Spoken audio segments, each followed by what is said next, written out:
Tornando-se mais industriosos, pode-se acreditar que com pedras agudas e bastões pontudos tenham começado a cultivar alguns legumes ou raízes em torno de suas cabanas, muito tempo antes de saberem preparar o trigo e de terem instrumentos necessários para a cultura em grande escala. Isso sem contar que, para se entregar a essa ocupação e semear a terra, é preciso resolver primeiro perder alguma coisa para ganhar muito em seguida. Precaução que estava muito distante do espírito do homem selvagem, pois, como já disse, tinha muita dificuldade em pensar pela manhã nas necessidades da tarde. A invenção das outras artes foi necessária, portanto, para forçar o gênero humano a se aplicar àquela da agricultura.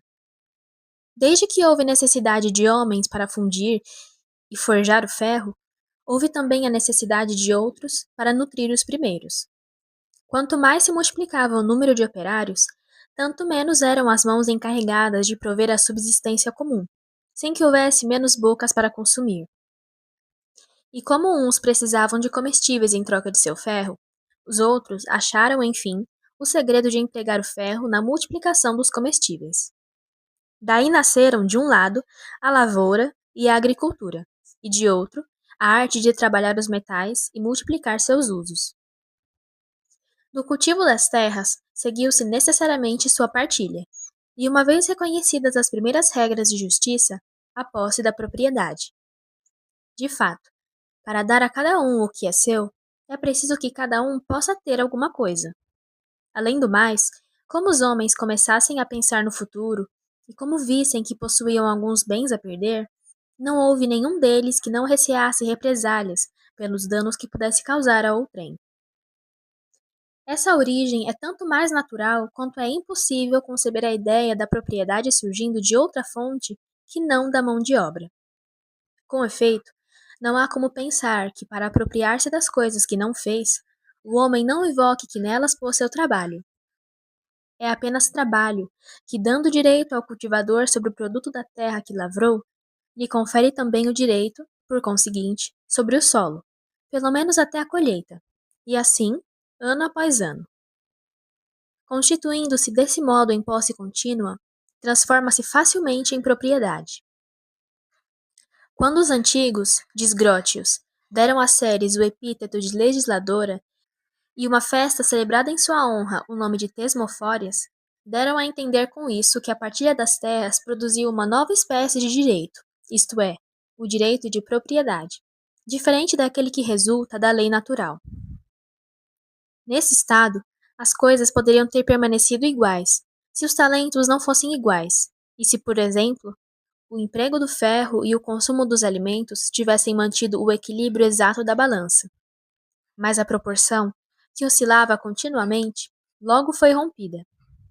De fato, o mais forte executava maior trabalho, o mais destro tirava melhor partido do seu, o mais engenhoso encontrava meios de abreviar o trabalho.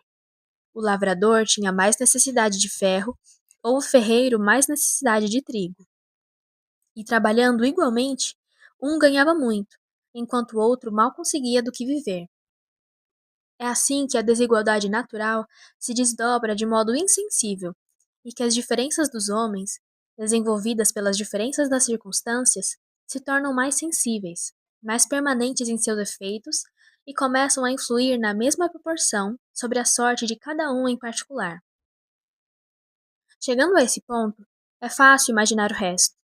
Não me deterei em descrever a invenção sucessiva das outras artes, o progresso das línguas, a prova e o emprego dos talentos, a desigualdade das fortunas, o uso ou o abuso das riquezas, nem todos os detalhes que se seguem a isso, e que cada um pode facilmente supor. Limitar-me-ei somente a lançar uma olhada sobre o gênero humano nessa nova ordem de coisas.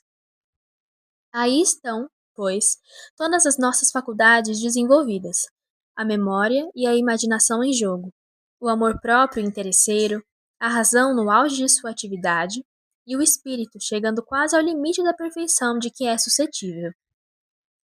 Aí estão todas as qualidades naturais postas em ação, o lugar e a sorte estabelecidos de cada homem, não somente quanto à quantidade dos bens e ao poder de servir ou de prejudicar, mas também quanto ao espírito, à beleza, à força ou à habilidade.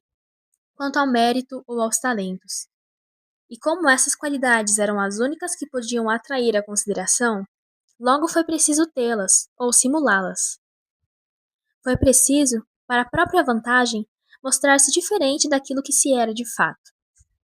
Ser e parecer tornaram-se duas coisas inteiramente diferentes, e dessa distinção surgiram o Fausto imponente, a astúcia enganadora e todos os vícios que constituem o seu cortejo.